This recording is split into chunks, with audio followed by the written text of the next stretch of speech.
हरि ओम, हरि ओम,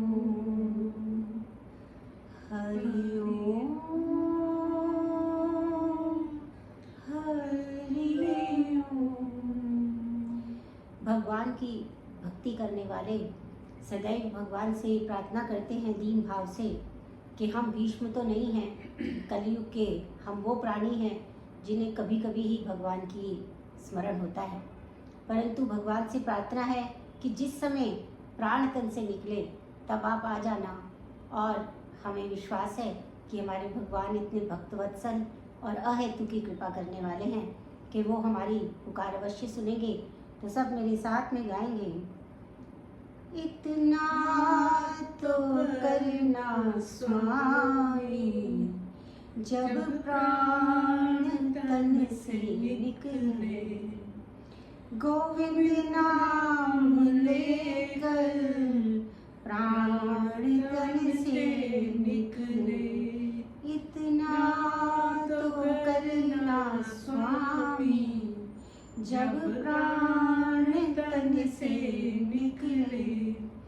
श्री गंगा जी का तट हो, यमुना का वंशीवट हो, मेरा सांवरा निकट हो, जब प्राण तन से निकले, जब प्राण तन से निकले। श्री वृंदावन का स्थल हो, मेरे मुख में तुलसी दर हो, विष्णु चारण का जल हो, जब प्राण तन से निकले। समुख सांवरा खड़ा हो, वंशी का स्वर भरा हो, तिरछा चरण धरा हो, जब प्राण तन से निकले। मेरे प्राण निकले मुख से, प्रभु का नाम निकले मुख से, बच जाऊं घोर दुख से, जब प्राण तन से निकले। उस वक्त जल्दी आना, नहीं शाम भूल जाना, उस वक्त जल्दी आना, नहीं शाम भूल जाना, राधे को संग मिलाना, जब प्राण तन से निकले। यह लेख सो अरज है, मानो तो क्या हरज है। यह लेख सो अरज है, मानो तो क्या हरज है, कुछ आपका फर्ज है, जब प्राण तन से निकले, जब प्राण तन से निकले। अब क्यों हम इतने आग्रह पूर्वक कह पा रहे हैं? क्योंकि भगवान जो है वो भाव के भूखे हैं, भगवान प्रेम के भूखे हैं, और इसीलिए कहते हैं सबसे ऊंची प्रेम सगाई, सबसे ऊंची प्रेम सगाई।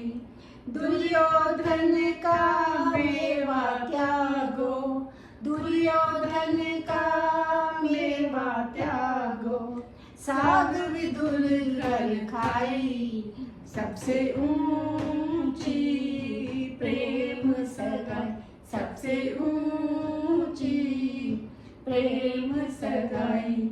झूठे फल सबरी के खाए, झूठे फल सबरी के खाए, बहुविधि करत बड़ाई, सबसे ऊंची प्रेम सगाई, सबसे ऊंची प्रेम सगाई।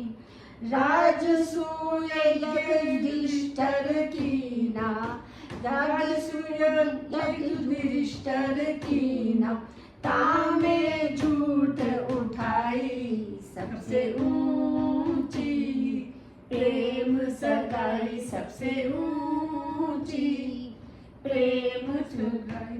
प्रेम के वश अर्जुन रथ हाँको, प्रेम के वश अर्जुन रथ हाँको, भूल गयो ठकुराई, सबसे ऊंची प्रेम सगाई। सगाई सबसे ऊंची प्रेम सगाई।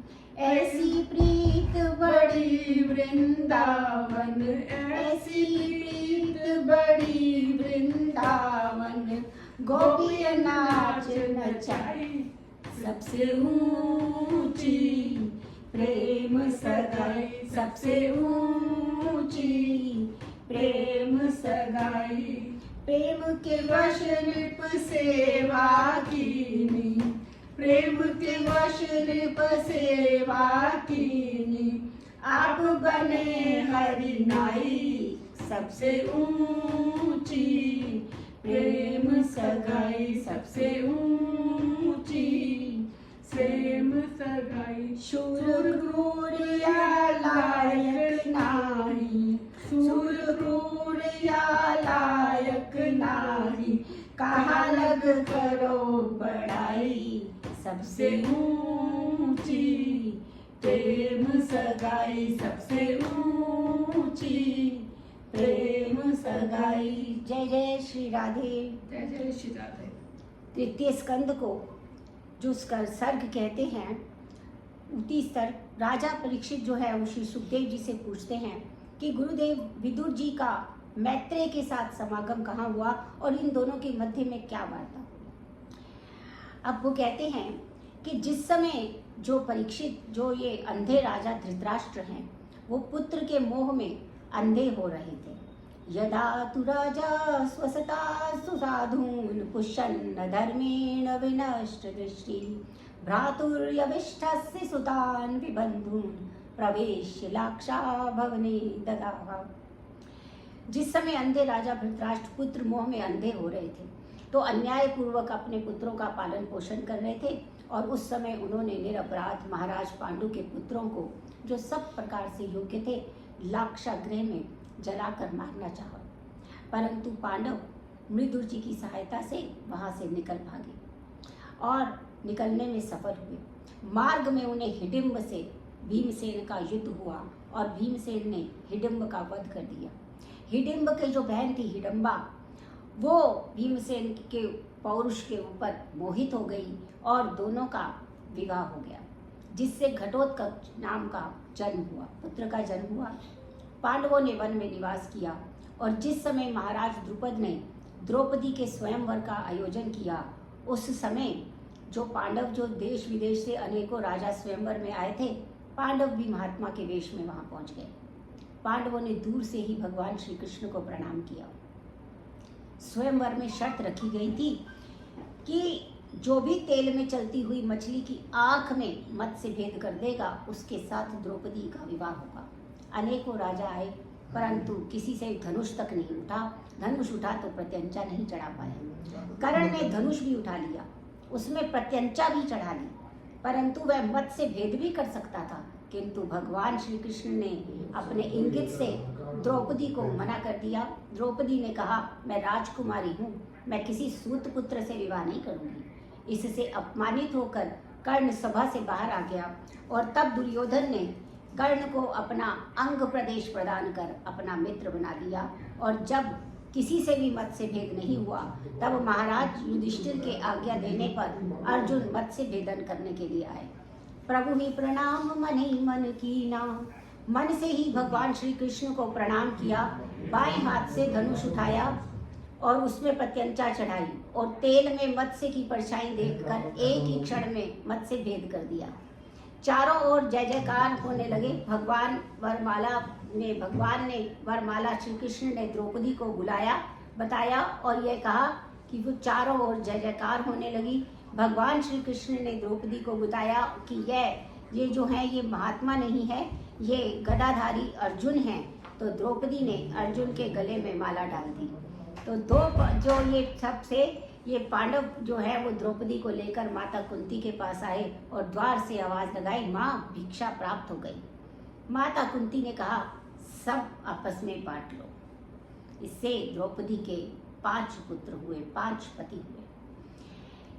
परंतु ये जो हम सुनते हैं कि द्रौपदी के 5 पति हो गए और 5 पतियों की वो एक द्रौपदी हुई, और उसके विषय में कई प्रकार के जो सामाजिक कई बार से लांछन हैं वो द्रौपदी पे लगते हैं कि एक द्रौपदी के 5 पतियों को वरण किया, परंतु ऐसा नहीं। मार्कंडे पुराण में ऐसा वर्णन मिलता है कि जिस समय इंद्र ने अपने गुरु विश्वरूप का वध किया, उस समय इंद्र के शरीर से धर्म निकल गया और धर्मराज यमराज में समाहित हो गया। जिस समय इंद्र ने वृत्तासुर का वध किया, उस समय इंद्र का बल निकल गया और वो वायु में समाहित हो गया। जिस समय इंद्र ने ऋषि गौतम की नारी अहिल्या का अपराध किया, उस समय इंद्र का रूप निकल गया और रूप निकलकर अश्विनी कुमारों में समाहित हो गया। अब कालांतर में जब ऋषि दुर्वासा के वरदान के कारण कुंती ने इंद्र का जब आह्वान किया, तो इंद्र के धर्म के रूप में धर्मराज युधिष्ठिर का जन्म हुआ। वायु देवता से इंद्र के बल के रूप में भीमसेन का जन्म हुआ। अश्विनी कुमारों से इंद्र के रूप में नकुल और सहदेव का जन्म हुआ और अर्जुन के रूप में स्वयं इंद्र उत्पन्न हुए और द्रौपदी यज्ञ से उत्पन्न हुई, जो इंद्र की पत्नी शची देवी है, जिससे 5 पांडवों का विवाह जब हुआ तब महाराज धृतराष्ट्र को यह पता चला कि पांडव जीवित हैं, तो उन्होंने उन्हें हस्तिनापुर बुलवा लिया।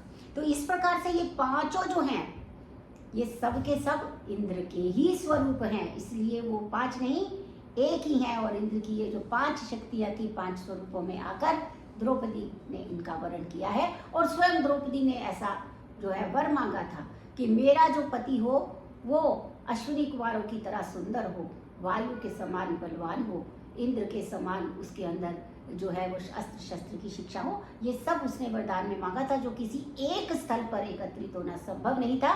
इसीलिए उस वरदान के रूप में, कुंती के उस वरदान के रूप में 5 जो हैं वो द्रौपदी के लिए आए और द्रौपदी ने अर्जुन के माध्यम से सभी का वर्णन यहाँ पे किया। तो द्रौपदी जो है वो यज्ञ से उत्पन्न हुई है, जिससे कि 5 पांडवों का विवाह हुआ। और जब धृतराष्ट्र को पता चल गया कि पांडव जीवित है, तो उन्होंने उन्हें हस्तिनापुर बुला लिया। तब पांडवों के रहने के लिए महाराज धृतराष्ट्र ने उनको खांडव वन प्रदान किया। अर्जुन ने भगवान कृष्ण की सहायता से इंद्र पर विजय प्राप्त की और खांडव वन को अग्नि को प्रदान कर दिया और मैदानव की रक्षा की, जिससे मैदानव प्रसन्न हो गया और उसने पांडवों के लिए इंद्रप्रस्थ नाम की नगरी बना दी। और जब पांडव समृद्ध हो गए तो उन्होंने राजसूय यज्ञ किया। राजसूय यज्ञ में जब भगवान श्री कृष्ण की अग्र पूजा करने लगे, तो उस समय शिशुपाल भगवान कृष्ण को अपशब्द कहने लगा और भगवान कृष्ण ने उसके 100 अपराध क्षमा कर दिए, क्योंकि उन्होंने वचन दिया था कि ये तो तय था कि शिशुपाल का वध भगवान कृष्ण करेंगे, परंतु भगवान कृष्ण ने जो आग्रह करने पर शिशुपाल की माता के कि तुम उसका वध नहीं करोगे, तो उन्होंने कहा ठीक है, मैं उसके 100 अपराध तक क्षमा करूंगा और उसके पश्चात वध होगा। तो इस सभा में शिशुपाल ने अत्यंत अपमानजनक बातें की कि एक ग्वाले को कैसे अग्र पूजा के लिए आपने कह दिया। इस प्रकार से कई प्रकार से जब उन्होंने अपराध किए, 100 अपराधों तक भगवान ने क्षमा किया। और शिशुपाल ने जब 101वां अपराध किया, तो भगवान ने उस समय सुदर्शन चक्र निकाला और तीव्रता के कारण ये जो है भगवान शिशुपाल का जो वध हो गया। मगर उस चक्र की तीव्रता के कारण भगवान कृष्ण की उंगली में से रक्त बहने लगा और तुरंत जब द्रौपदी ने ऐसा देखा तो उन्होंने अपनी नवीन साड़ी को फाड़ा और जल्दी से उनकी जो है वो उंगली पर लगा दिया। अब भगवान कृष्ण ने कहा, द्रौपदी ये क्या किया तुमने, ये तो थोड़ी देर में खुद ही बंद हो जाता, तुमने अपनी इतनी सुंदर साड़ी क्यों खराब कर दी। अब द्रौपदी क्या कहती हैं, क्योंकि द्रौपदी भक्त भी हैं, द्रौपदी सखा भी हैं, द्रौपदी जो है वो सती है, सावित्री है और पवित्र है, इसीलिए भगवान सदैव उनको कृष्णा भी कहा गया, कृष्ण की सखा भी है। तो भगवान तो उन्हें प्रेम से कृष्णा ही कहा करते थे। तो अब यहाँ पे क्या किया, वो क्या कहती है, वो भाई भी मानती हैं उनको, घनश्याम को।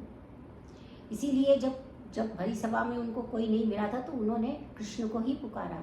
स्त्रियां सदैव ऐसा ही करती हैं, जब कभी भी वो कष्ट में होती हैं तो सबसे पहले उन्हें अपना भाई ही याद आता है कि और तो कोई हेल्प ना करे पर भाई जरूर करेगा।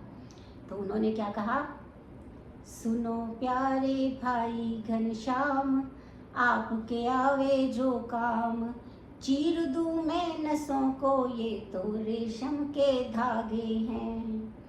धागे भी पुराने इन्हें हम क्या माने, यह दुल्हा दुल्हन के जोड़े और बाने हैं।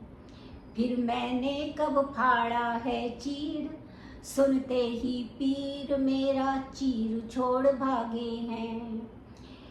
वे धागे हैं अभागे जो ना लागे काटी अंगुली पर, जो लागे काटी अंगुली पर वो भागे ही तो भागे हैं, उनके ही भाग ही जागे हैं। तो भगवान श्री कृष्ण ने कहा, इस एक वस्त्र के टुकड़े से तुमने मुझे अपना ऋणी बना दिया, और ये यज्ञ निर्विघ्न संपन्न हुआ। और यज्ञ की पूर्ण आहुति के पश्चात दुर्योधन इंद्रप्रस्थ की नगरी की शोभा देखने निकले। तो वो अपने ने जहाँ पर स्थल था वहाँ पे जल के भ्रम में अपनी धोती ऊपर उठा ली, और फिर वो जब वहाँ चले तो वो स्थल था, और आगे बढ़े तो वहाँ जल था, मगर उन्हें लगा ये भी भ्रम होगा, तो वो उसमें गिर पड़े। ये देखकर द्रौपदी को हंसी आ गई, और उन्होंने कहा कि उसकी हंसी से दुर्योधन ने अपने आप को बहुत अपमानित महसूस किया, और फिर पांडवों को द्वीप क्रीड़ा का आमंत्रण भेज दिया।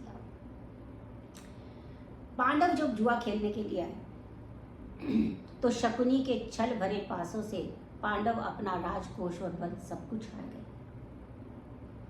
यहाँ पर दो बातें जानने की हैं कि कलयुग में पहले ही कहा था कि जो 4 स्थलों में रहेंगे उसमें सबसे पहले जुए का ही नाम लिया गया। तो जुए में कलयुग रहता है, पाप के स्वरूप में रहता है जुए में, और ये पाप जो है ये पांडव करने जा रहे हैं।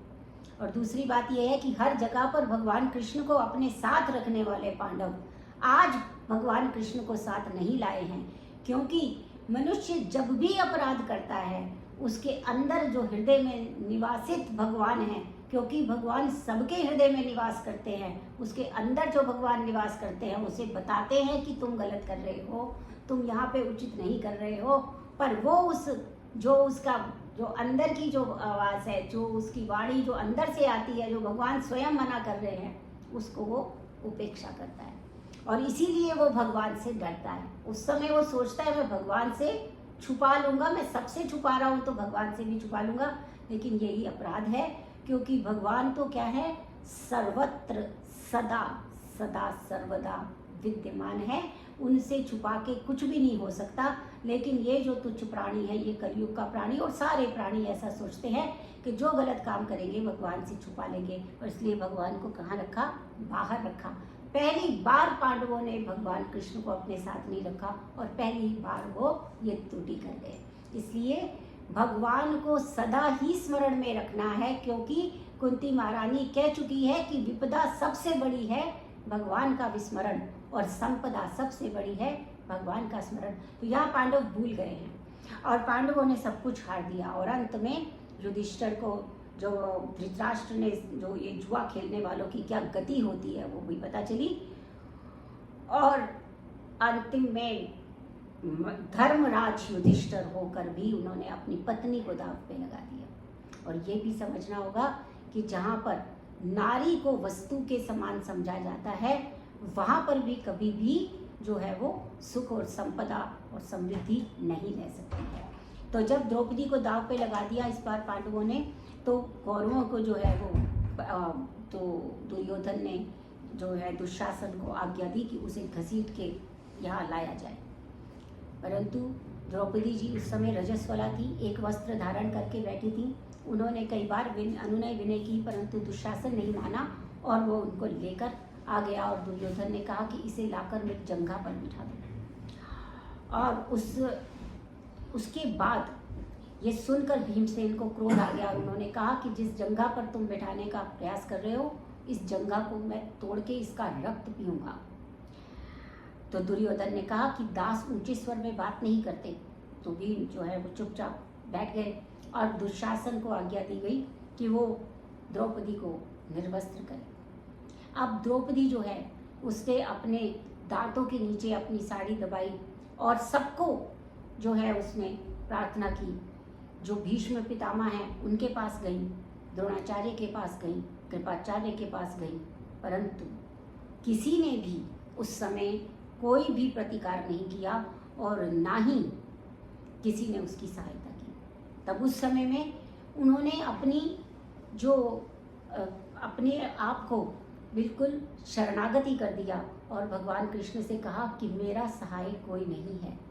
और जब वो साड़ी समाप्त होने लगी तो उस समय भगवान जो हैं वो श्री कृष्ण वस्त्रावतार के रूप में वहाँ उपस्थित हो गए, क्योंकि भगवान भक्त वत्सल है। वो छोटी सी जो साड़ी का टुकड़ा था उसके ऋणी होकर आज उन्होंने इतनी साड़ी दी कि दुशासन सोचने लगा साड़ी बीच नारी है कि नारी बीच साड़ी है, कि साड़ी की ही नारी है कि नारी की ही साड़ी है। कहा करे पैरी प्रबल जो सहाय यदुवीर 10,000 गज बल थक्यो घटयो न 10 गज चीर। इतना बल उसका 10,000 हाथियों का बल समाप्त हो गया, पर 10 गज चीर समाप्त नहीं हुआ। तो भक्त जो है श्री किशोर जी कहते हैं, सुनो री मैंने निर्बल के बलराम, सुनो री मैंने निर्बल के बलराम। दुशासन की भुजा थकित भई, दुशासन की भुजा थकित भई, वसन रूप भय श्याम। सुनेरी मैंने निर्बल के बलराम, सुनेरी मैंने निर्बल के बलराम। अप बल तप बल और बाहुबल, चौथा है बलधाम। अप बल तप बल और बाहुबल, चौथा है बलधाम। सूर कृपा किशोर कृपा ते सब बल, हारे को हरि नाम। सुनरी मैंने निर्बल के बलराम, सुनरी मैंने निर्बल के बलराम। भगवान श्री कृष्ण ने भरी सभा में द्रौपदी की लाज बचा ली। द्रौपदी कौरवों को जब श्राप देने लगी तो माता गांधारी ने उसे रोका। अब पांडवों को 12 वर्ष का वनवास और 1 वर्ष का अज्ञातवास दिया गया। वन में जहाँ तहाँ अनेक कष्टों को सहकर पांडवों ने 12 वर्ष व्यतीत किए और अज्ञातवास के समय पांडव वेश बदलकर महाराज विराट के यहाँ पे आए। धर्मराज युधिष्ठिर महाराज विराट के सलाहकार बने। भीम ने रसोइये का काम किया। अर्जुन उर्वशी अप्सरा का नपुंसक होने का 1 वर्ष का श्राप था, इसलिए भृंगनला बनकर अर्जुन ने महाराज विराट की पुत्री उत्तरा को नृत्य गान सिखाया। वास्तव में अर्जुन को जब भगवान ने शस्त्र लेने के लिए जो है भेजा इंद्र के पास, तो अर्जुन इंद्र की सभा में पधारे हैं और अर्जुन इतने सुंदर हैं, अर्जुन इतने आकर्षक हैं कि जो उर्वशी हैं वो उनके ऊपर जो है वो मोहित हो जाती हैं और वो उनको प्रस्ताव करती हैं कि आप जो है वो मेरे संग में मेल करें। परंतु अर्जुन जो हैं वो मना करते थे और वो जाते हैं इंद्र के पास कि भाई ये तो मुझे ऐसा कह रही है और मैंने मना किया, और वो उन्हें श्राप दे देती हैं कि तुम नपुंसक हो जाओ क्योंकि तुमने मेरा प्रणय निवेदन ठुकराया है। तो इस समय में जब वो इंद्र के पास गए तो इंद्र ने कहा कि चलिए आप उसका श्राप कम कर देते हैं, तुम 1 वर्ष के लिए केवल नपुंसक रहोगे। और वही जो श्राप था वो आज यहाँ पर वरदान के रूप में सिद्ध हो रहा है, क्योंकि अर्जुन भी जो हैं वो भगवान के अनन्य भक्त हैं, सखा भी हैं पर भक्त भी हैं और शरणागति भी हैं।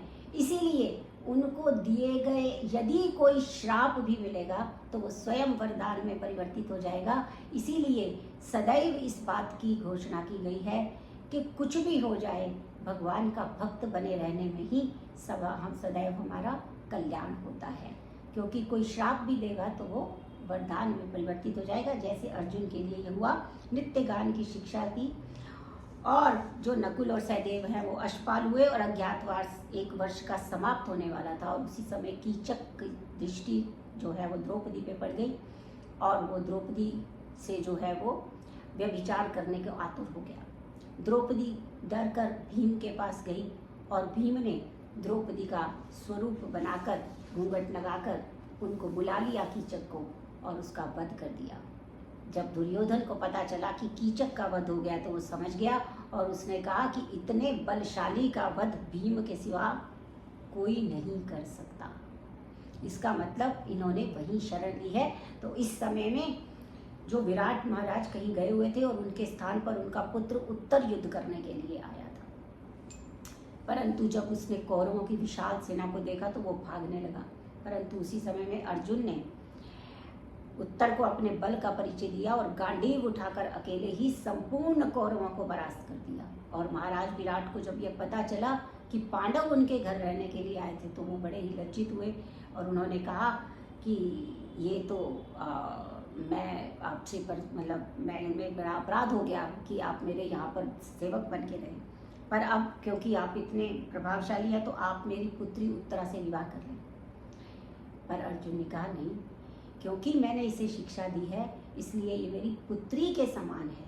हमारे शास्त्र कहते हैं कि जो शिष्य होता है, जिसको विद्या दी जाती है, वो पुत्र या पुत्री के ही समान होता है, ताकि उससे किसी भी प्रकार का व्यभिचार और कोई भी जो है वो किसी प्रकार का दुर्व्यवहार ना किया जा सके। तो इस शास्त्र को अर्जुन भली प्रकार से जानते हैं, तो उन्होंने उत्तरा का विवाह अभिमन्यु से कर दिया, अपने पुत्र के साथ कर दिया। और पांडवों ने संधि प्रस्ताव के लिए भगवान श्री कृष्ण को दूत बनाकर दुर्योधन के पास भेजा। भगवान श्री कृष्ण के स्वागत की बड़ी भारी तैयारी कर रखी थी दुर्योधन ने। भगवान श्री कृष्ण आए और उनका स्वागत किया और भोजन के लिए कहा। पर भगवान श्री कृष्ण ने कहा, दुर्योधन, भोजन तो दो ही लोगों के यहाँ किया जा सकता है, दो ही तरीके से है। या तो किसी को बहुत भूख लगी हो, अन्यथा कोई किसी को बहुत प्रेम करता हो। अब जहाँ तक बात है तुम्हारी, तो मुझे तो भूख भी नहीं लगी और मैं तुमसे प्रेम भी नहीं करता, तो इसलिए आज तो मैं विदुर के घर में ही भोजन लूंगा। उन्होंने दुर्योधन का मेवा त्याग दिया, है ना। दुर्योधन का मेवा त्यागो, साग विदुर घर खाए। सबसे ऊंची प्रेम सगाई, सबसे ऊंची प्रेम सगाई। तो प्रेम सगाई के कारण भगवान जो है वो वहाँ भोजन की तैयारी करने लगे। विदुर गदगद हो गए। जब वो पहुँचते हैं तो विदुर की पत्नी घर में है, लेकिन विदुर जी कहीं गए हैं। अब विदुर की पत्नी जो है वो भगवान कृष्ण को देखकर इतनी मोहित हो गई, इतनी स्तब्ध हो गई कि जिसको पूरा जीवन ढूंढते रहे, वो जब स्वयं घर में आकर साक्षात आ जाएंगे तो कैसा हाल होगा, वैसा ही उनका हुआ। और उन्होंने जो है भ्रम से भगवान को बिठाया और उनको केला फेंकती गई और छिलके खिलाने लगी। भगवान बड़े ही स्वाद से छिलका खाने लगे, क्योंकि भगवान ने कहा हुआ है कि पत्रम पुष्पम तोयम, जो भी मुझे भक्ति पूर्वक समर्पित किया जाता है मैं उसको भक्ति पूर्वक ग्रहण करता हूँ। माता जो विदुर की जो पत्नी है वो जो है उनको कहने लगी कि इतने में जो है वो मतलब उन्होंने कहा कि वो तुम्हारे घर खाना खा रहे हैं, तो वो उसको ऐसा करने लगी। अब जो ये प्रकरण है इसमें जब विदुर घर आए तो उन्होंने कहा, अरे ये क्या कर रही थी तुम, छिलके खिला रही हो भगवान को। वो तो फिर वो उन्होंने कहा कि रुकिए रुकिए भगवान, मैं आपके पास बचाता हूँ। और फिर उन्होंने फिर से बहुत अच्छा खाना बनाया। पर भगवान क्या कहते हैं, विदुर जी, भोजन तो साग भी अच्छा था, पर जो बात वो छिलके खाने में थी, जो स्वाद उसमें था, वो इस भोजन में नहीं है। क्यों? क्योंकि भगवान क्या है, भाव के भूखे हैं। जब भाव विभोर होकर हम भगवान के सामने जो कुछ भी रख देंगे, भगवान उसको प्रेम पूर्वक ग्रहण कर लेंगे। ये कथा हमें बहुत ही ज़्यादा आश्वस्त करती है कि हमें बनाना नहीं आता, हमें प्रसाद नहीं बनाना आता, हमको ये नहीं आता, हमें कुछ भी ना आए, लेकिन यदि मन में भाव है, यदि भगवान के प्रति आतुरता है, तो भगवान वो सब कुछ ग्रहण कर लेंगे। अब यहाँ क्या हुआ कि क्योंकि कृष्ण तो यहाँ दूत बन के आए हैं, तो उन्होंने कहा कि चलिए तुम पांडवों को 5 गांव दे दो, इतने में ही वो मान जाएंगे। दुर्योधन ने कहा, अच्छा 5 गांव, तो 5 गांव दे दिए जाए। परंतु शकुनी जो है उन्होंने दुर्योधन से कहा कि ये कृष्ण बड़े छलिया हैं, तुम इनके चक्कर में मत पड़ो। बलि से इन्होंने 3 पग भूमि मांगी थी और 3 पग में सारा ब्रह्मांड मांग लिया। तुम्हें मालूम है पांडव कौन से 5 गांव मांगेंगे? एक इंद्रप्रस्थम यमप्रस्थम अवंति वारुणावतम देहि में चतुराग्रामान पंचमः हस्तिनापुरम। उन्होंने कहा पहला गांव इंद्रप्रस्थ यानी दिल्ली से लेकर पूरा हरियाणा, दूसरा यमप्रस्थ राजस्थान से संपूर्ण मरुभूमि, तीसरा अवंती उज्जैन से लेकर संपूर्ण मध्य प्रदेश दक्षिण भारत, और वरुणावरत काशी से लेकर संपूर्ण उत्तर प्रदेश, और 5वां है हस्तिनापुर लेकर संपूर्ण उत्तराखंड। दुर्योधन ने जैसे ही सुना वो क्रोधित हो गया। श्री कृष्ण से कहा, सूच्यग्रम नैव दास्यामि बिना बिना युद्धेन केशवा, सूची के सुई के नोक के बराबर भी नहीं दूंगा बिना युद्ध के। तो इसलिए कृष्ण ने कहा कि दुर्योधन, तुम फिर कुल अपने जो है गुरु, ये जो कुल है आपका कुरुकुल, इसके नाश के लिए तैयार हो जाओ। दुर्योधन ने कहा, गांव का ग्वाला और हमारे ही राज्य में खड़ा होकर हमें ही धमकी दे रहा है, सैनिकों इसको बंदी बना लो। जैसे ही सैनिक भगवान श्री कृष्ण को बंदी बनाने के लिए आए तो भगवान श्री कृष्ण ने अपना विराट जो है वो रूप दिखा दिया और सभी भयभीत होकर भागने लगे। उन्होंने क्या क्या वचन कहे, हित वचन नहीं तूने माना, मैत्री के मूल्य न पहचाना, तो ले मैं भी अब जाता हूँ, अंतिम संकल्प सुनाता हूँ, याचना नहीं अब रण होगा, जीवन जय की मरण होगा। दुर्योधन रण ऐसा होगा फिर कभी नहीं जैसा होगा। ऐसा बोल के भगवान वहाँ क्रोधित होकर चल दिए, और जब भगवान क्रोधित होकर जाएंगे तो फिर उस सभा को कौन बचाएंगे। तो इसलिए अब सभा के बचने का तो कोई विषय उत्पन्न ही नहीं होता, और इस प्रकार से भगवान वहाँ से क्रोधित होकर वहाँ से आ गए। और भगवान जो हैं सदैव ही भाव के भूखे हैं, उनको कोई धन वस्त्र भूषण कुछ भी नहीं चाहिए, इसलिए दुर्योधन से उनका कोई संबंध नहीं बना। जब ये सब जब चले गए और कृष्ण जी के चले जाने पर धृतराष्ट्र ने विदुर जी को मंत्रणा के लिए बुलाया। विदुर जी ने यहाँ उपदेश दिया कि महाभारत में जो भी उपदेश दिए वो विदुर नीति के रूप में प्रसिद्ध हैं।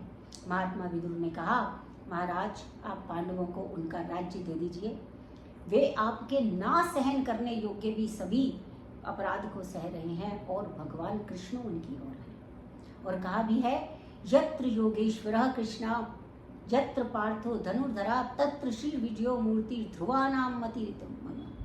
उन्होंने कहा, जहाँ योगेश्वर कृष्ण हो, यहाँ पार्थ जैसे धनुर्धर हों, वहाँ पर श्री अर्थात संपदा और विजय मूर्ति, ये सब कुछ निश्चित रूप से रहता है। ये मेरी नीति है। इसलिए जिस दुर्योधन को आप अपना पुत्र मानकर पाल रहे हैं, जिसकी हाँ में हाँ कर रहे हैं, जिसके मोह में अंधे हो रहे हैं, वह मूर्तिमान दोष है।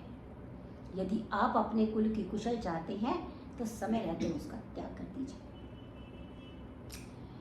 क्योंकि ये इस प्रकरण में बहुत ही सुंदर बात कही गई है, जो कि हम सब जो लोग हैं सामान्यता भूल जाते हैं। पुत्र का मोह है, लेकिन शास्त्र क्या कहता है, त्यजेत एकम कुलस्यार्थे, एक व्यक्ति के त्याग से यदि कुल की रक्षा होती है तो उस व्यक्ति का त्याग कर देना चाहिए।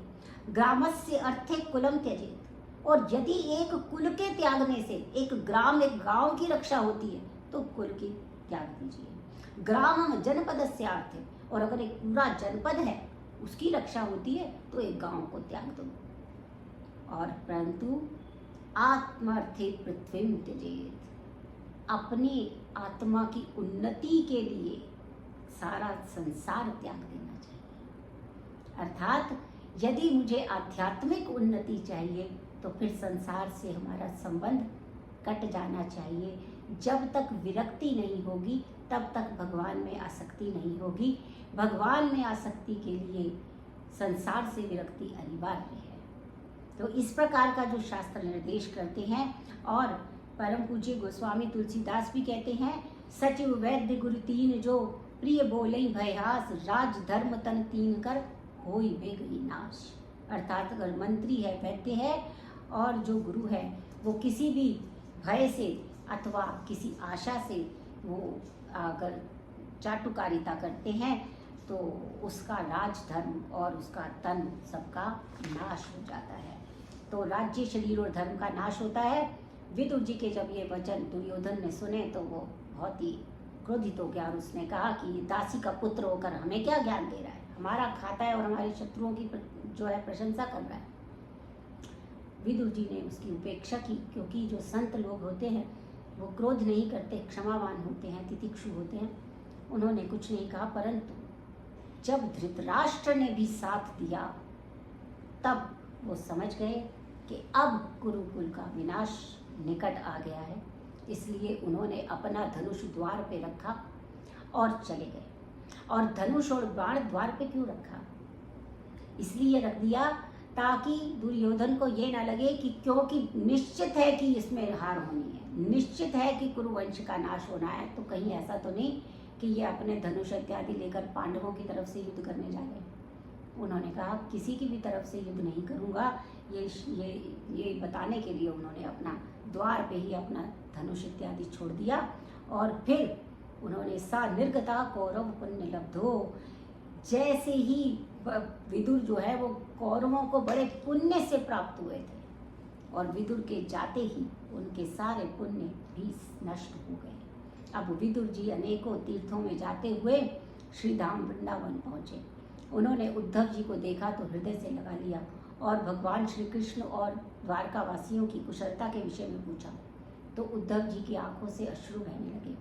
वो कुछ देर तो नहीं बोल सके, फिर उन्होंने अश्रु पहुँचकर कहा कि भगवान श्री कृष्ण रूपी सूर्य के छुप जाने से द्वारका निवासियों की कुशलता का क्या वर्णन करूं। वो कहने लगे, दुर्गवो बत लोको यम यदयो नितराम अपि ये संवसंतो न विदुर हरिम मीना योगुणम। वो कहने लगे, विदुर जी यह लोक भाग्यहीन है, इसमें भी यदुवंशी तो नितांत ही अभागे, क्योंकि जो कृष्ण के साथ रहते हुए भी उन्हें नहीं पहचान सके। जैसे अमृत में चंद्रमा के समुद्र में रहते हुए भी मछलियां उसे नहीं पहचान पाती, और जब भगवान श्री कृष्ण स्वधाम गमन करने लगे तो उस समय उन्होंने बद्रिका आश्रम जाने की आज्ञा दी मुझे, परंतु मैं उनका वियोग सहन करने में असमर्थ था, इसलिए मैं उनके पीछे पीछे प्रभास क्षेत्र में आ गया। उस समय उन्होंने सृष्टि की आदि में नाभि कमल पर बैठे हुए ब्रह्मा जी को भागवत रूपी ज्ञान प्रदान किया, और वही ज्ञान मुझे भी प्रदान किया। तो विदुर जी ने कहा, उद्धव जी यदि मैं उस भागवत श्रवण का अधिकारी हूँ तो आप मुझे भी वह भागवत सुनाए। तब उद्धव जी ने कहा, विदुर जी जब भगवान श्री कृष्ण मुझे उपदेश दे रहे थे तो उस समय मेरे साथ में मैत्रेय भी थे, भागवत उन्होंने भी सुनी थी। भगवान श्री कृष्ण ने मैत्रेय जी को आज्ञा दी कि जब मेरा भक्त विदुर आए तो उन्हें आप यह श्रीमद् भागवत अवश्य सुना दीजिएगा। तो यहाँ पर उद्धव ने जो है इस प्रकार से जो विदुर जी को बोला, तो विदुर जी ने जैसे ये सुना कि भगवान कृष्ण ने अंतिम समय में मेरा स्मरण किया तो वो गदगद हो गए, और उन्होंने उद्धव जी से आज्ञा लेकर गंगा के तट हरिद्वार पहुँच गए। मैत्रेय मुनि को प्रणाम किया और उनसे प्रश्न किया,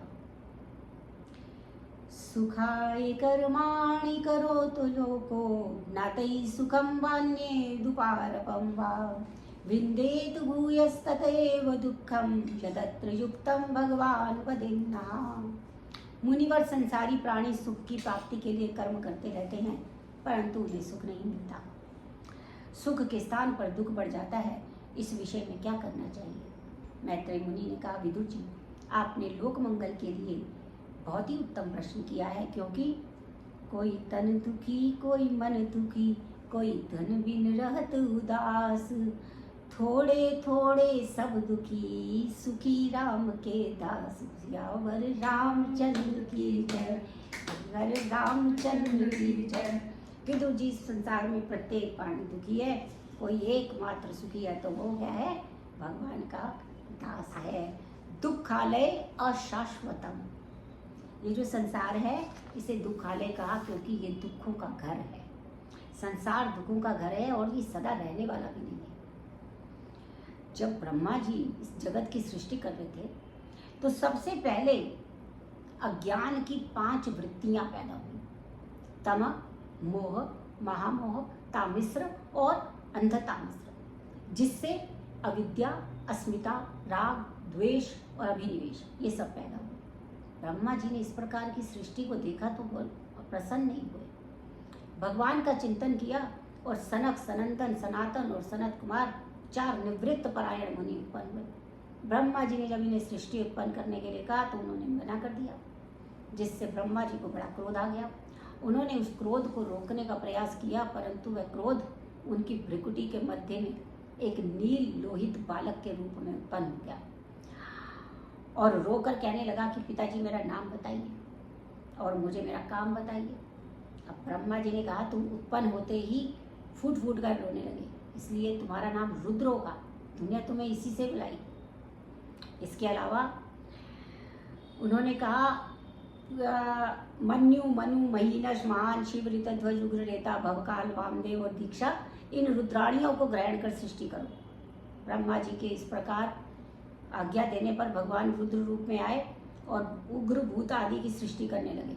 अब ब्रह्मा जी ने सृष्टि को देखा तो परेशान हो गए, कोई भूत है, कोई पिशाच है, कोई कूद रहा है, कोई क्या क्या कर रहा है। उन्होंने कहा रहने दो, छोड़ो भाई, ये मत करो। अलम प्रजा भी सृष्टा भी, डर गए भगवान, ये कैसी सृष्टि उत्पन्न हो रही है, यहाँ भूत प्रेत पैदा तो इसको सृष्टि को बंद करवा दिया। भगवान रुद्र ने कहा तो क्या करें। ब्रह्मा जी ने आज्ञा दी तब आतिष्ठ भद्रम ते सर्वभूत सुखावहम, समस्त प्राणियों को सुख पहुंचाने के लिए तप करो। ब्रह्मा जी के द्वारा इस प्रकार आज्ञा देने पर भगवान शंकर कैलाश पर्वत में वट वृक्ष के नीचे बैठकर तपस्या करने लगे और इसके पश्चात ब्रह्मा जी ने मरीचि, अत्रि, अंगिरा, पुलस्त्य, पुला, क्रतु, वशिष्ठ, दक्ष और नारद इन 10 मानस पुत्रों को उत्पन्न किया।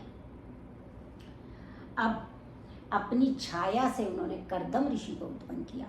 उनसे भी जब जगत की सृष्टि का विस्तार नहीं हुआ तो ब्रह्मा जी भगवान का चिंतन करने लगे और उस समय उनके शरीर के 2 भाग हो गए, एक भाग पुरुष और एक भाग स्त्री।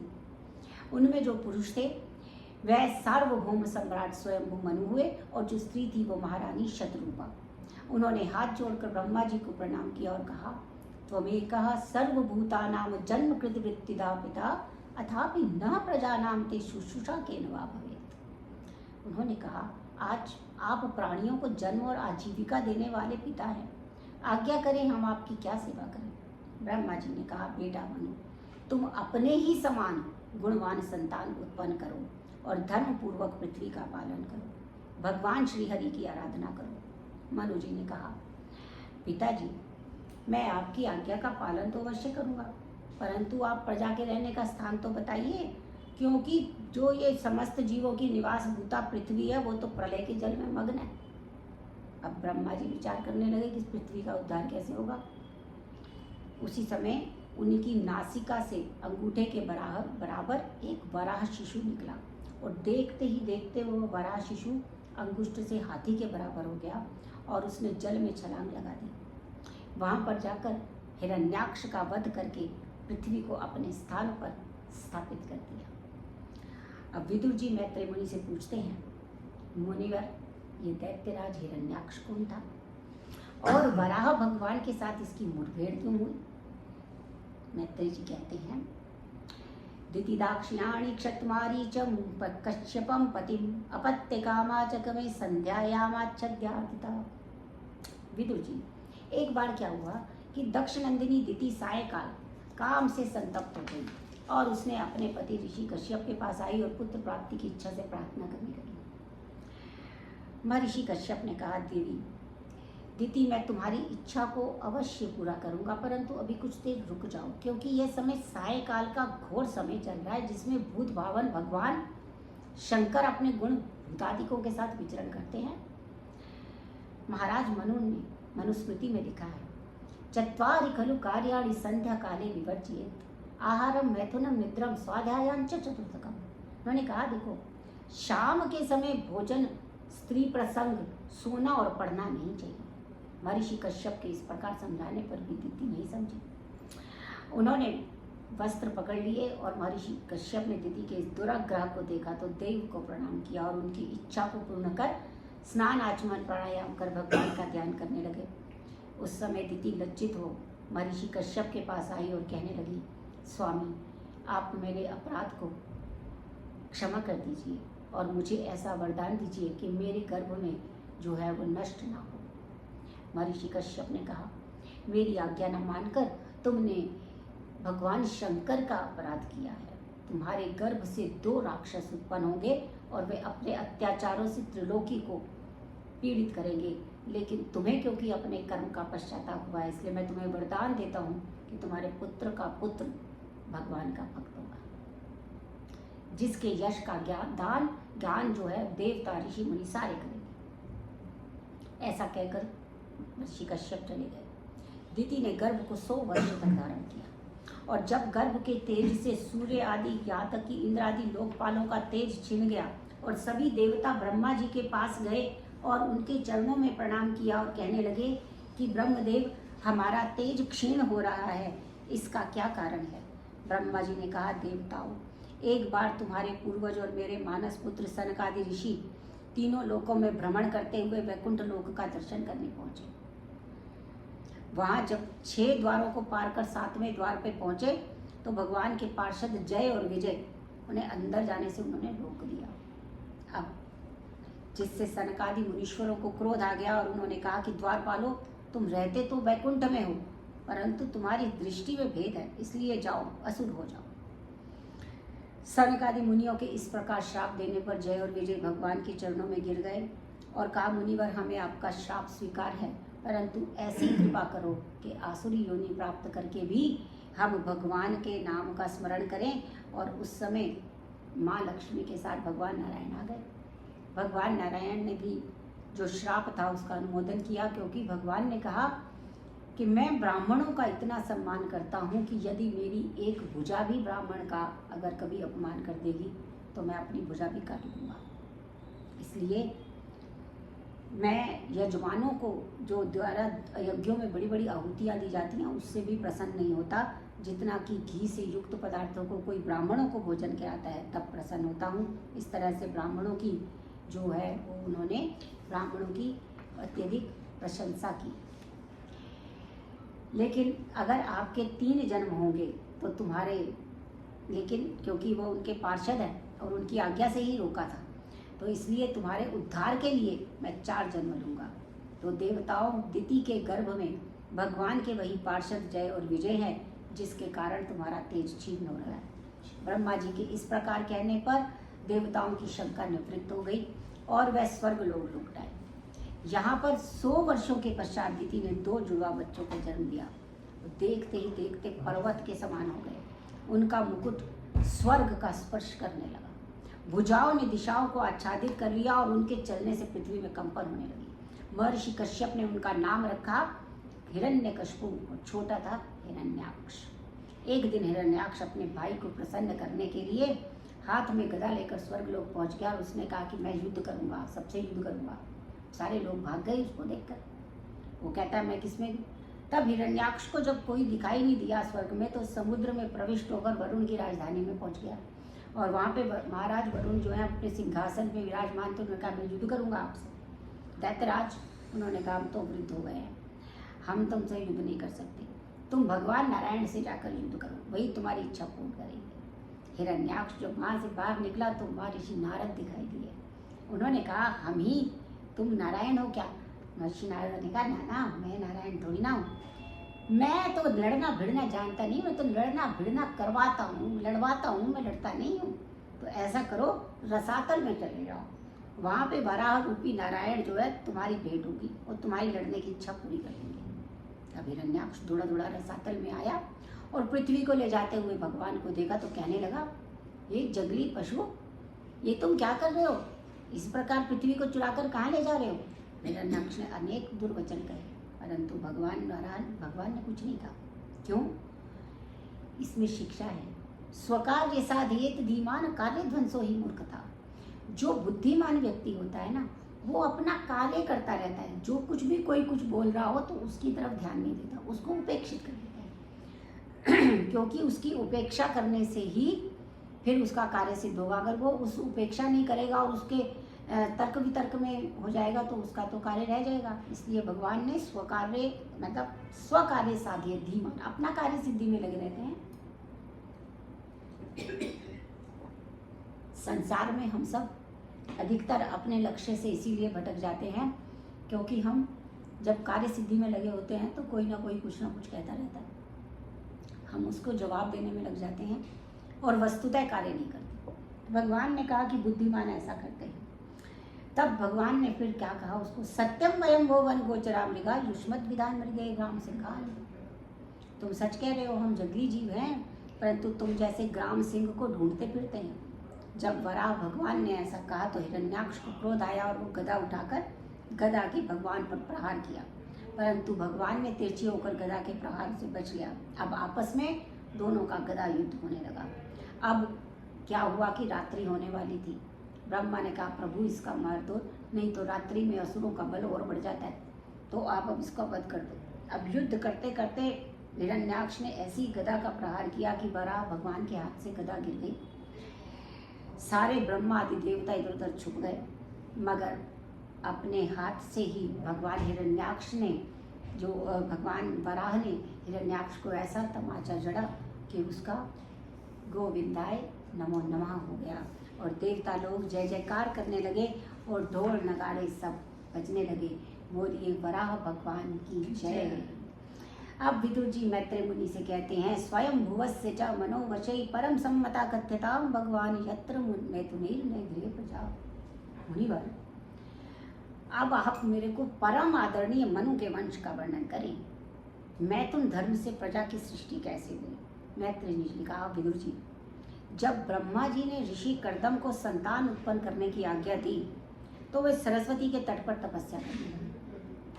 10,000 वर्षों की तपस्या के बाद भगवान श्रीहरि प्रसन्न हो गए। उन्होंने दर्शन दिया और ऋषि कर्दम से वरदान मांगने को कहा।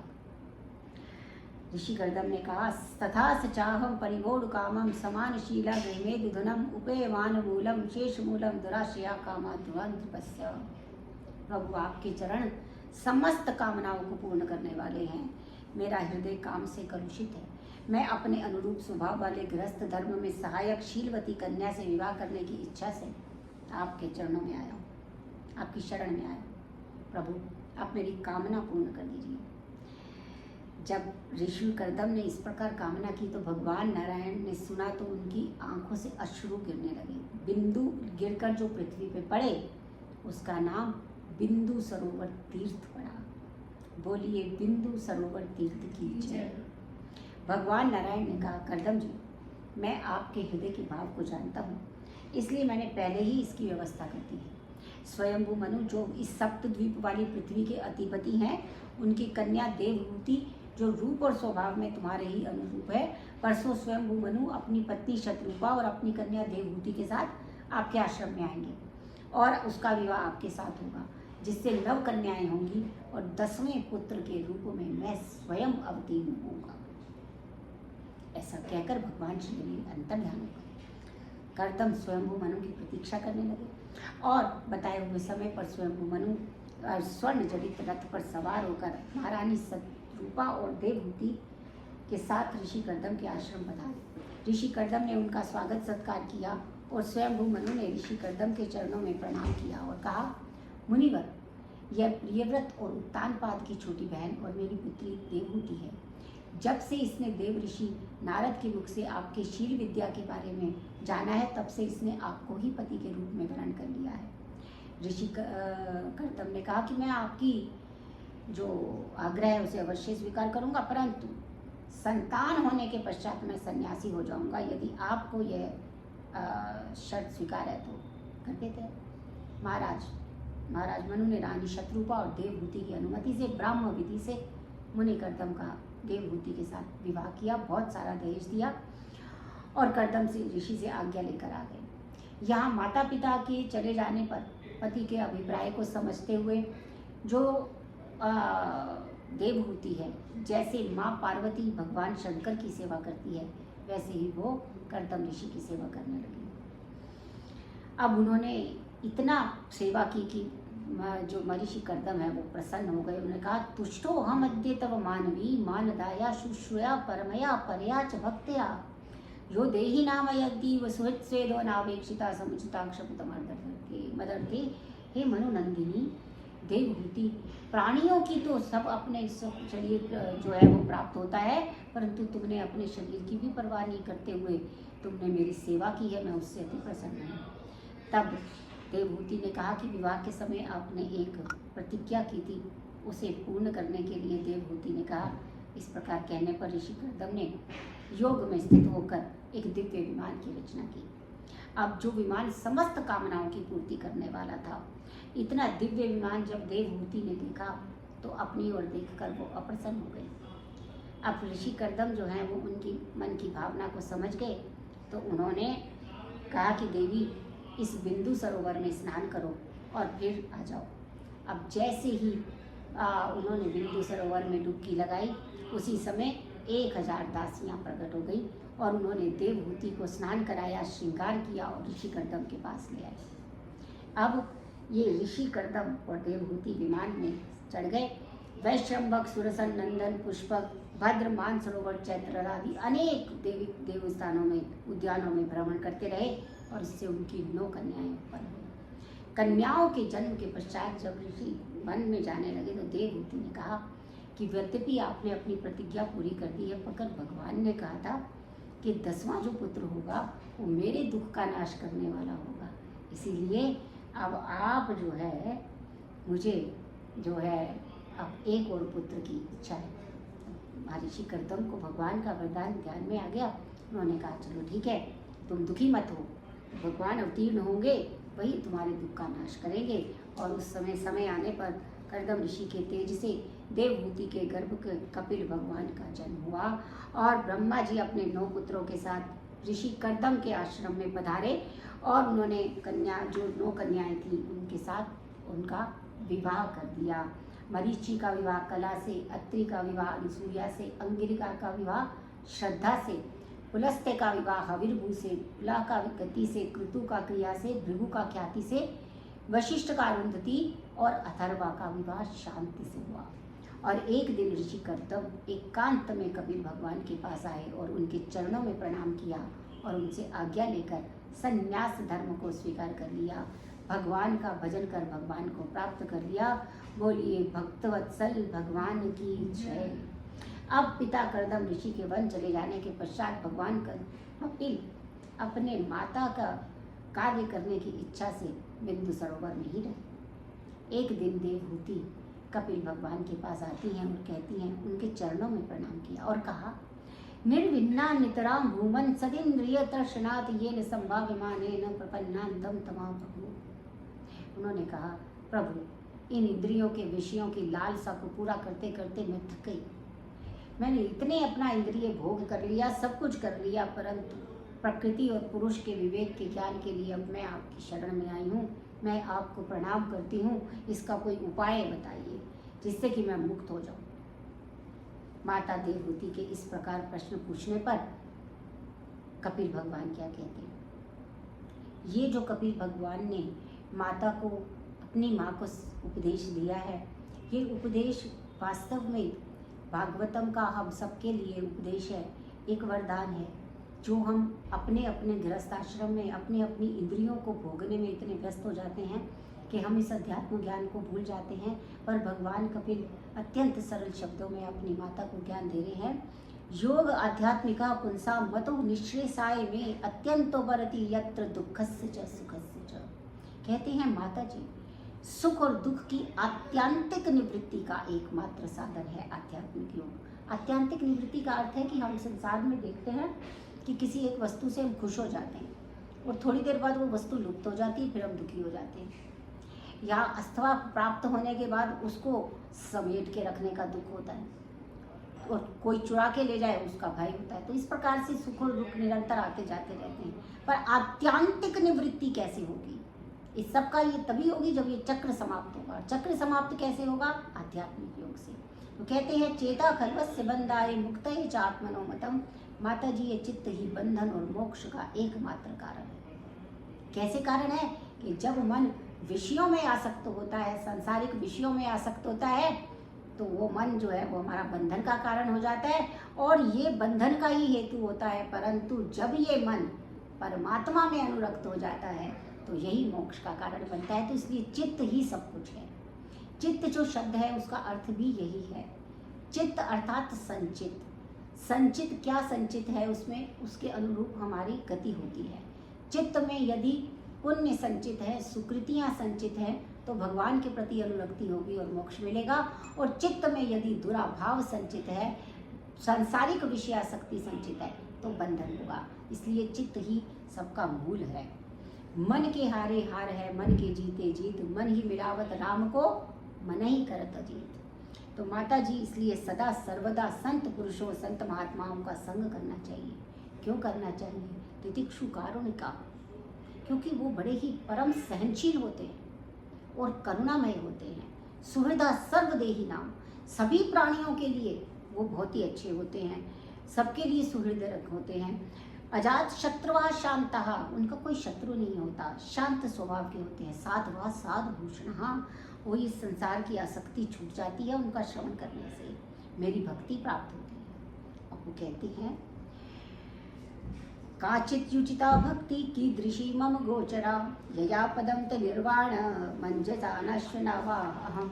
उन्होंने कहा, प्रभु मेरे जैसी अबला स्त्री, आपकी किस प्रकार की भक्ति उचित है जिसको करने से मैं सफलता से निर्वाण पद प्राप्त कर सकूं। कपिल भगवान कहते हैं, माता जी मेरी निष्काम भक्ति ही मुक्ति में श्रेष्ठ है, मुक्ति से श्रेष्ठ है। क्योंकि जैसे चातराग्नि जो है वो खाए हुए अन्न को पचा देती है, उसी प्रकार निष्काम भक्ति जो कर्म संस्कारों से प्राप्त होने वाले इस लिंग शरीर को जलाकर भस्म कर देती है। क्योंकि जन्म जन्मांतरों का जीव का अभ्यास हो गया है विषयासक्ति में, वो इतनी शीघ्रता से जाएगी नहीं। उसको जाने के लिए भगवान का स्मरण, भगवान की निष्काम भक्ति ही करनी पड़ेगी। अन्यथा जीव तो अभ्यस्त है, तो आता जाता रहता है, उसको यही करना है। लेकिन उसको यहाँ से हटाने के लिए तो माता जी संसार में बड़ा साधन यही है कि तीव्र भक्ति योग के द्वारा मन मुझ में लगाकर स्थिर कर दीजिए। माता देवहूति प्रश्न पूछने लगी। उन्होंने कहा, प्रभु प्रकृति के कितने तत्व हैं और प्रकृति में रहते हुए प्राणी किस प्रकार इससे मुक्त होगा?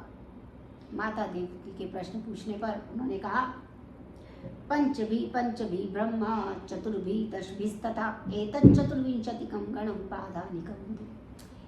उन्होंने कहा, देखो माता जी, 5 तो 5 महाभूत होते हैं। पंचभी ब्रह्मा, क्योंकि पृथ्वी जल तेज वायु आकाश ही 5 महाभूत है। और पंच ब्रह्म है, इनसे ज्ञान 5 शब्द स्पर्श रूप रस गंध, इस प्रकार से 5 ज्ञान प्राप्त होते हैं। इन्हीं से 5 तन मात्राएं होती हैं। और मन बुद्धि चित्त और अहंकार ये 4 है। अंतःकरण और 10 इंद्रियां, ये 24 प्रकृति के तत्व हैं। और माता जी जिस प्रकार जल में रहने वाला जो सूर्य की प्रतिबिंब पर जल की शीतलता और चंचलता आदि गुणों का कोई संबंध नहीं होता, वो सिर्फ आभासित हो रहा होता है, उसी प्रकार प्रकृति के कार्य इस शरीर में रहने वाली आत्मा भी प्राकृतिक सुख दुख आदि धर्मों से लिप्त नहीं होती। वास्तव में क्या कहना चाहते हैं कि जीव जो है वो तो निर्गुण है, क्योंकि जीव जो है वो भगवान का शाश्वत अंश है। उसके ऊपर भगवान जो है वो इन तीनों गुणों से परे है, इसी प्रकार जीव भी तीनों गुणों से परे है। परंतु क्योंकि जीव भोग की इच्छा से इस संसार में आया है, तो वो प्रकृति से जब मिलता है तो भूल जाता है। क्योंकि वो कैसा है, वो एकदम जो आदर्श है, यानी कि जो शीशा है उसके समान वो एकदम, उसके अंदर कुछ नहीं होता, ट्रांसपेरेंट होता है वो बिल्कुल, ठीक है। तो उसके सामने जो भी पर्दा रख देंगे, एक शीशे के सामने हम नीला कपड़ा रखते हैं तो वो नीला दिखता है, पीला रखते हैं पीला दिखता है, लाल रखते हैं लाल दिखता है। परंतु असल में जो मिरर है, जो वो शीशा है, उसका कोई रंग नहीं होता। इसी प्रकार असल में तो जीव जो है वो सुख दुख का उससे कोई लेना देना नहीं है, लेकिन प्रकृति के संपर्क में आके वो अपने आप को काला, नीला और हरा ऐसा अनुभव करने लगता है। तो इसलिए आत्मा की प्राकृतिक गुणों के साथ, जब आत्मा अपने प्राकृतिक गुणों के साथ संबंध स्थापित कर लेती है, उसके प्राकृतिक गुण क्या है? जो भगवान के गुण है, क्योंकि भगवान का ही छोटा अंश है ना। जिस प्रकार समुद्र है, तो समुद्र बहुत बड़ा होता है, लेकिन उसके अंदर जितना नमक होता है, जितने भी रसायन होते हैं, वो चुल्लू भर पानी में भी उतने ही नमक और रसायन होते हैं। परंतु वो है तो गुणों में बिल्कुल समान, पर मात्रा में उसका कोई मूल्य नहीं। इसी प्रकार जीव जो है वो गुणों में तो एकदम भगवान के समान है, पर मात्रा में उसका कोई मूल्य नहीं है, जब तक कि वो उसका अंश रूप में उसमें स्वीकार ना कर ले। तो इसलिए यहाँ पे उन्होंने कहा कि जब ये आत्मा अपने प्राकृतिक गुणों से संबंध स्थापित कर लेती है और फिर वो कहती है, जब कहती मैं करता हूँ, मैं भोगता हूँ, मैं इस प्रकार मानता है, तो यही योनियों में घूमता रहता है। और जब ये मुक्त होना चाहता है, संसार के बंधन से मुक्त होना चाहता है, तो वो वैराग्य को प्राप्त होता है। उसे समझ आ जाती है कि ना मैं भोगता हूँ, ना मैं करता हूँ, ना मैं स्वामी हूँ, मैं केवल दास हूँ, मुझे केवल भगवान की ही सेवा करनी है। तो इसलिए ये श्रद्धा पूर्वक ये करना है। ये अब क्या करें, सभी लोग तो अचानक से निष्काम भक्ति नहीं करेंगे, तो मार्ग बता दिया। अष्टांग योग का मार्ग भगवान कृष्ण ने स्वयं भगवद गीता में भी बताया है 6ठे अध्याय में। तो यहाँ पे कपिल जो है, क्योंकि भगवद गीता का विस्तृत स्वरूप है भागवतम, भगवद गीता उस भागवतम का भी वेदांत सार है, पर भागवतम जो है वो भगवद गीता का विस्तार है। तो यहाँ पर उन्होंने अष्टांग योग के विषय में कहा कि माता जी योग के 8 अंग हैं, यम, नियम, आसन, प्राणायाम, प्रत्याहार, धारणा, ध्यान, समाधि। अब यम 5 है जो कि अहिंसा है, सत्य है, अस्तेय अर्थात चोरी जो नहीं करना है, ब्रह्मचर्य है, और अपरिग्रह किसी भी प्रकार का संग्रह नहीं करना, ये यम है। ये क्या है, ये व्यक्तिगत है। व्यक्तिगत जो नियम है वो यम है। और नियम क्या है, जो सामाजिक नियम है उसमें क्या आता है, शौच, पवित्रता, तपस्या, स्वाध्याय और ईश्वर प्रणिधान, संतोष, ये सब जो हैं ये सामाजिक नियम है, तो इनको नियम कहते हैं। यम और नियम का पालन करते हुए पवित्र स्थान में उत्तम आसन बिछाकर प्राणायाम करें और प्राणायाम के द्वारा प्राणों का शोधन करें और फिर सारे विषयों से ध्यान हटाकर भगवान का ध्यान करें। कैसे करें, क्या देखें भगवान में, कैसे भगवान हैं, उनकी सुंदरता का ही ध्यान करना होगा, क्योंकि भगवान कैसे हैं, सर्वाकर्षक। सच्चिदानंद भगवतश्चरणारविंदम वज्रांकुशध्वज सरोरुह लांछनाढ्यम उत्तुंग रक्त विलसन्न चक्रवाल ज्योतिस्नाभिराहृद धृत्यांधकारम। सर्वप्रथम भगवान के चरण कमलों का ध्यान करें।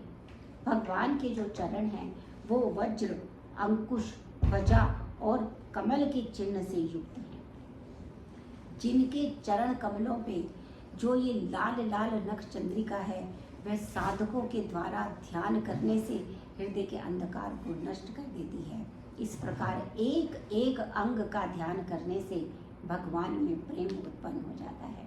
क्योंकि जैसे मैंने पहले भी बताया कि भौतिक लोग जो हैं, हम लोग, हमारी दृष्टि भौतिकता तक ही सीमित है, इसलिए भगवान ने स्वयं को अर्चा विग्रह के रूप में प्रकट किया हुआ है, ताकि भगवान के उस स्वरूप तक पहुंचने के लिए, भगवान के जब भी दर्शन करने होते हैं तब भी हमें उनके चरणों से प्रारंभ करना चाहिए, मुख से प्रारंभ नहीं करना चाहिए। चरणों से प्रारंभ करते करते हम मुख की ओर आते हैं। तो इसलिए एक एक अंग का ध्यान जब साधक करता है तो धीरे धीरे उसकी आसक्ति भगवान में उत्पन्न हो जाती है और समाधिस्थ हो जाता है। और फिर भगवान कपिल कहते हैं कि देखिए, भक्त भी 3 प्रकार के होते हैं, क्योंकि प्रकृति के 3 गुण हैं, तो भक्त भी 3 प्रकार के, एक सात्विक है, एक राजसिक है, एक तामसिक है। अभी संध्याय यो हिंसाम दंभम मात्समेव वा संलभ्य भिन्न दृग्भावम मयि कुर्यात् तामसा। अभी कहते हैं कि देखो, जो पुरुष हिंसा, दंभ, मैं ही सब कुछ हूँ, मात्स्य भाव रखकर मेरी भक्ति करता है ना, जैसे रावण करते थे, दंभ है, मात्स्य भाव है, जो मेरी भक्ति करता है वो तामस भक्त है। और जो ऐश्वर्य की प्राप्ति के लिए भक्ति करता है वो राजस भक्त है, भजन करता है, राजस भक्त है, उसे ऐश्वर्य चाहिए, यज्ञ चाहिए, ऐश्वर्य चाहिए। और जो पापों का नाश करने के लिए पूजन भजन करना मेरा कर्तव्य है, ऐसा करता है, वो सात्विक भक्त है। परंतु ये तीनों प्रकार के जो भक्त हैं वो तो सही है, वो ये है कि ये तीनों प्रकार के जो भक्त हैं उन्होंने जो जो चाहा वो मिलेगा, परंतु वो पुनः यहीं पे आएंगे। सत्व में भी वो एक सोने की बेड़ी से बंधेंगे, रज में भी वो चांदी की बेड़ी से बंधेंगे, और तमस में लोहे की बेड़ी से बंधेंगे, मगर बंधे रहेंगे। मगर जो एक और भक्त है, जो निर्गुण मेरा भक्त है, जिसे कुछ नहीं चाहिए, उसे क्या चाहिए, सालोक्यम साष्टी सामीप्य सारूप्यम एकम अप्यता दीयमानम न गृह्णति बिना मत्सेवनम जना। उन्होंने कहा कि मुझे छोड़कर उन्हें किसी भी प्रकार की मुक्ति नहीं चाहिए, सालोक्य भी नहीं, साष्टी भी नहीं, सामीप्य भी नहीं, सारूप्य भी नहीं, सायुज्य भी नहीं, यानी वह ना मेरे लोक में रहना चाहता है, ना मेरी सृष्टि में रहना चाहता है, ना मेरे समीप रहना चाहता है, ना मेरे स्वरूप में रहना चाहता है, ना मुझसे जुड़ के रहना चाहता है। वो इन 5 प्रकार का मोक्ष नहीं चाहता। वो भक्त कौन है, निर्गुण भक्त है, जो एक ही चीज़ चाहता है, वो है भगवत धाम।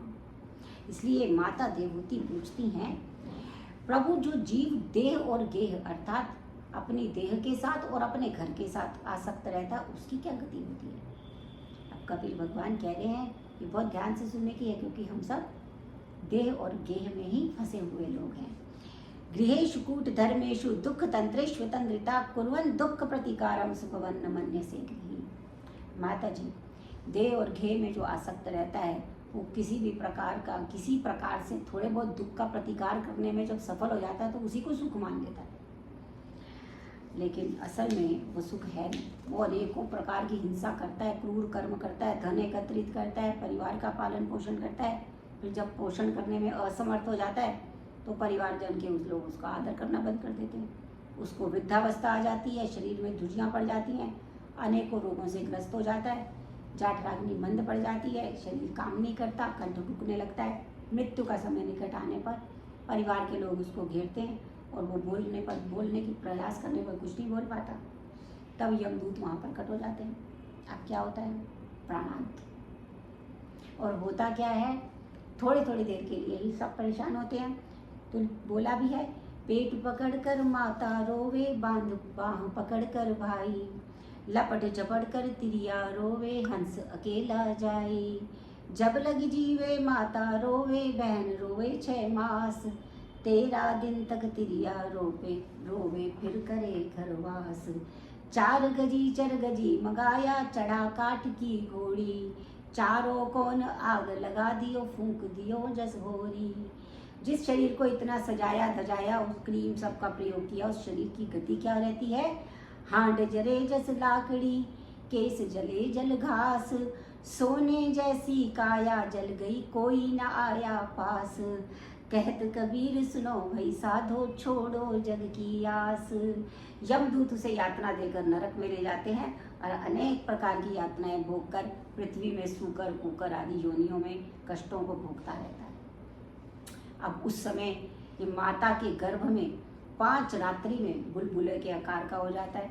10 दिन में बेर, 20 दिन में अंडा, 1 महीने में सिर निकलता है और 2 महीने में हाथ पैर, तीसरे में नख रोम हड्डियाँ, चौथे में 7 धातुएं, 5वें में अपनी भूख प्यास लगने लगती है बालक को और 6ठे महीने में जेर से बंधा हुआ माता के दक्षिण कोख में घूमने लगता है। खाए हुए अन्न से उसकी धातुएं बढ़ती हैं, मल मूत्र से गड्ढे में पड़ा रहता है और माता जी जो भी कड़वा जो भी खाती है वही उसे खाना पड़ता है। अब क्या कहता है वो? फिर वो व्यथित होकर हाथ जोड़कर भगवान की स्तुति करता है। क्या कहता है? सोहम वसन्नपि विभो बहु दुखवासम गर्भान्न, निज गर्ज मिशे बहिरंध कूपे, यत्रुपायतम उपसर्पति देव माया मिथ्यामतिदनु संस्कृति चक्रमेत। प्रभु, यद्यपि उस गर्भ में अनेकों प्रकार के दुख हैं, तथापि मैं यहाँ से बाहर नहीं निकलना चाहता, क्योंकि बाहर निकलते ही आपकी माया घेर लेती है, जिसके कारण मैं बार बार संसार के चक्र में पड़ना पड़ता है। परंतु प्रभु, इस बार मैं जन्म लेकर भजन का ऐसा प्रयास करूँगा कि इस बार गर्भ में ना आना पड़े। इस प्रकार स्तुति करता है और जब प्रसूति के समय वायु उसे बाहर निकाल देती है तो जन्म लेते ही गर्भ का वो ज्ञान जो था नष्ट हो जाता है और भूमि परत भा पावर जानी, जिम जीवई माया लिपटानी। जैसे हमारे हाथ में कोई वस्तु और वो जमीन पे गिर जाती है तो सारी मिट्टी लग जाती है उसके ऊपर, फिर वो कुछ नहीं पवित्र रहता। उसी प्रकार से गर्भ जैसे ही जो है माता की से कोख से बाहर आता है, उसके ऊपर ये माया की मिट्टी चिपक जाती है और वो सब कुछ भूल जाता है। पृथ्वी पे गिरते ही बरसाती पानी जैसे गंदा हो जाता है, ऐसे ही जीव भी हो जाता है। बाल्य कुमार अवस्था के दुख को भोग और युवावस्था को प्राप्त होता है और उस समय उसकी अनेकों कामनाएं होती हैं। वो कामनाएं पूर्ण नहीं होती तो क्रोध होता है, फिर वो स्त्रियों के हाथ का खिलौना बन जाता है। फिर स्त्री रूपी माया का बल देखो, बड़े बड़े दिग्विजयों को भी अपनी भृकुटी विलास से कुचल डालती है। संगम ना कुर्यात ब्रह्मदासु, जातु योगस्य पारम पारमारुक्षु, मत सेवया प्रतिलब्धात्मलाभो वदन्ति या नुर्यद रामरस्य। माता जी जो योग को परम पद को प्राप्त करना चाहते हैं उन्हें कभी भी स्त्रियों का संग नहीं करना चाहिए। कपिल भगवान ने जब इस प्रकार का उपदेश दिया तो माता देवहूति के अज्ञान का आवरण समाप्त हो गया। उन्होंने कपिल भगवान को प्रणाम किया और ब्रह्म स्वरूप को प्राप्त हो गए। उनका शरीर सिद्धा नदी के रूप में परिवर्तित हो गया। जिस स्थान पर उन्हें सिद्धि मिली वह सिद्धिप्रद नाम से विख्यात हुआ। अपनी माता की मूर्ति को देखकर कपिल भगवान पूर्व उत्तर के कोण ईशान में गंगा सागर चले गए। बोलिए कपिल भगवान की जय। श्री कृष्ण गोविंद हरे मुरारी, हे नाथ नारायण वासुदेवा, हे नाथ नारायण वासुदेवा, हे नाथ नारायण वासुदेवा। श्री कृष्ण गोविंद हरे मुरारी, हे नाथ नारायण वासुदेवा, हे नाथ नारायण वासुदेवा। तो आज द्वितीय दिवस की कथा समाप्त करते हैं और कल तृतीय दिवस की कथा में पुनः आप सबसे भेंट होगी। इस सब के लिए आपका बहुत बहुत धन्यवाद। हरे कृष्णा।